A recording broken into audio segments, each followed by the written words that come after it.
We've already talked about the first round best fits, but what about round two? Here are 3 players that I think are the best fits for the Ravens in the second round. What's going on, everybody? Welcome back to TTB Ravens Media, bringing Ravens content every single day. Apologize for the late upload, if you can't tell by the intro. I was painting, so time got away from me, but I still wanted to get a video out today, video every day up until the NFL draft. And this one specifically, shout out to Tristan Burrows, asked for me to do a round 2, commenting about the day 1, who the Ravens should draft and the best fits. Now, I want to remind everybody, this is based on expected draft positioning. This wasn't something like these 3 players are the only players the Ravens should draft with pick 62. No. If certain players fall that weren't expected to be available at this point, absolutely. There are better players than the players that I am listing, but I wanted to give 3 players that I think have a good chance of being available, that I think if the Ravens wanted to take a swing on them, they probably should, because I think they fit really well with what Baltimore is trying to do. And I will mention that I got these rankings and where they're projected to go. I got them off of Tankathon. Now, if you don't know what Tankathon is, essentially what they're most known for is they say the draft order. So especially, and lottery odds, especially for like other sports that use a draft lottery. That's what it's really good for in doing simulations like that. However, a while back, my co-host for Play Action Football interviewed the guy that invented Tankathon and asked him about his mock drafts and how he's able to procure those. And essentially how Tankathon mock drafts work is it is a culmination of all of the leading quote-unquote experts mock drafts that they put out. All of those mocks are put into a database and it calculates the averages of where players are going so that you can see. So Tankathon mock drafts are not hey, this player's going here. Like, it's not a guy just writing in a mock draft. No, it's the average draft position of players in other mock drafts. So sometimes you might see like a player going to a certain team doesn't make sense, and that's because it's the average. It's not a specific mock draft. So I use that to see, okay, in the area of 62, what players are available. So this is the average of the experts. These players will be available. So if you don't think they'll be available, sorry, I don't know. And I'll mention where they were on Tankathon. But starting off, the first player that I wanted to mention that the Ravens should definitely take a look at, I'm going with offensive tackle first. The guy I really like at this spot is Kingsley Sumatia out of Yale. Here he's a guy that is very similar to again, I always mispronounce his name, Kingsley Sumatia. Both of them coming from smaller schools. Kingsley, bigger school than obviously Yale, but just really, really big and high upside players. I think when you're looking at offensive tackle, especially in the second round, I think that his athleticism and adaptability potentially to what the Ravens are trying to do is a great fit, especially with the other offensive tackles that would be available at that spot. So when I'm looking at, what the Ravens strategy is in the first round, if they don't go tackle, there's a decent chance they can just snag Kieran Amagagie in the second round. Now, if they draft Tyler Guyton in the first round, obviously don't draft Kieran Amagagie. But I think you could absolutely draft him to be your right tackle. I don't think he would start week 1. I think it could be something where he gets used to the reps, maybe starts towards the end of the season. And if not, it would probably be okay, he can start next year. And that's going to be the case with just about every offensive lineman that is drafted outside of the first round, unless maybe you're drafting a center and you don't have a center. Like, they can win that spot. But tackle's very difficult to adjust to. It does take time. But I think out of all of the guys that will be available from second round to 7th round, he definitely has the best outlook, I think, for the Ravens in their future. So definitely could be an option at right tackle if the Ravens do want to go offensive line because they missed one. Maybe they snagged a corner or a wide receiver or pass rusher. And they're like, hey, we still need to shore up this offensive line or at least get depth there. Kieran Amagaji is definitely a great option for that. And for people that like to know the height and weight of their offensive lineman, 6'5.5", 323 pounds. So he definitely has the size to compete. And Tankathon has him going 64th to the Kansas City Chiefs. So again, that's behind pick 60. So the expectation is that he will not be available. Next up, I want to go over to the wide receiver position. Another position a lot of people are very adamant about. In the first round, I said I really like Keon Coleman.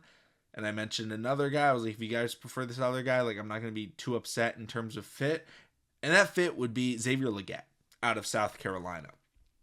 And if you guys have heard me talk about Keon Coleman, I'm sorry if I sound repetitive, but I absolutely love Xavier Legette's game. Why? Incredibly physical, good after the catch ability, can go get jump balls. He's a good athlete, and he was productive in college. Right? Like it's like that's the exact same reasons why I like Keon Coleman. Now, he's not as big as Keon Coleman. He's actually about 6'1" at South Carolina. I think he was listed at 6'3", but pro day measured in 6'1", and last year playing with Spencer Rattler, that was the show. It was just Spencer Rattler to Xavier Legette. That's all they were trying to do. Put up almost 1,300 yards last year. Scored 7 touchdowns. And this was in an offense where their offensive line was the worst offensive line I've ever seen for a college football team. Like Spencer Rattler was fighting for his life. And he was able to make plays to Xavier Legette. And Xavier Legette ended up running a very good 40-yard dash, sub 4.4. So he ran a 4.340, 4.39, but technically still sub 4. 40-inch vertical. Is the athleticism to take you over the top. He has the physicality and really the I don't know how to pronounce it. The Black Air Force energy, the meanness to go up and moss you or go up and make a physical catch. Like he has that in him, and then he also is very, very physical after the catch. A lot of people say to him would be Deebo Samuel.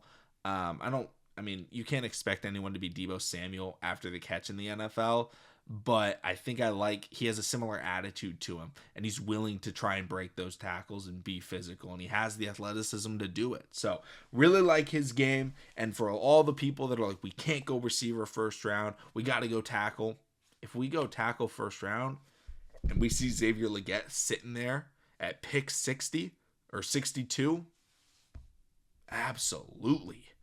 I think the Ravens should go out and take a swing. And once again, Tankathon has him going 70th to the New York Giants. So, again, experts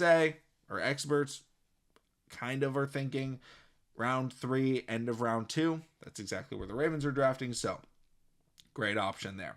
Then finally, this is a guy that I didn't really watch him very much until recently, and I'm kind of a huge fan of his game. Kyrie Jackson, cornerback out of the University of Oregon, and he is from Maryland as well. What intrigues me about Kyrie Jackson is what he does well. It is incredibly difficult to get by him on the sideline. Okay?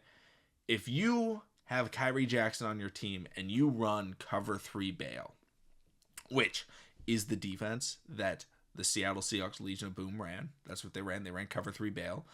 So what that is, you get close to the line of scrimmage, you fake like you're going to press, and then you instantly start running backwards because you're, over the top on the sideline.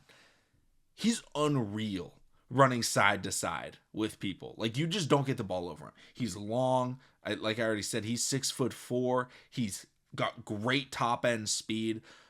The only thing that he needs to develop in his game, which again is definitely something to develop, is he needs to develop his anticipation, and he needs to develop his kind of concept application, I think is the best way I can put it, in terms of when is a guy running an out route? When is a guy running a slant route? And so if he's not shaded to that side to start the play, he definitely struggles. And that definitely is a concern. Like, that's why he's not a first round corner, is he does have to develop. But right, we have Brandon Stevens coming up on a contract year. I think Kyrie Jackson reminds me a lot of what the Ravens probably saw when they did draft Brandon Stevens. Really good athleticism. He's got the tools. He's got ball skills. The issue is he's just working on that anticipation and mental aspect of the secondary.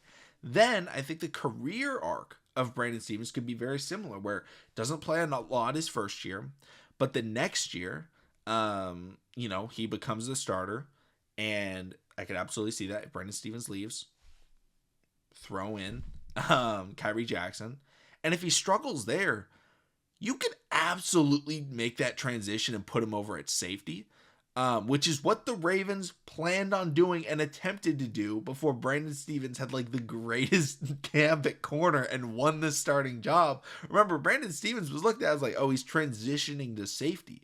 And then all of a sudden it was like everything clicked. It was like, oh, he can actually play corner. He's actually a lockdown corner. Kyrie Jackson has all the tools to be not just a startable corner, but really a great corner in the NFL if you're willing to take the time and, teach him. So I think that end of round two, for a high upside guy like a Kyrie Jackson, I think it's worth the swing. Now, if the Ravens go wide receiver round one, I don't think they should go with a guy like Kyrie Jackson round two.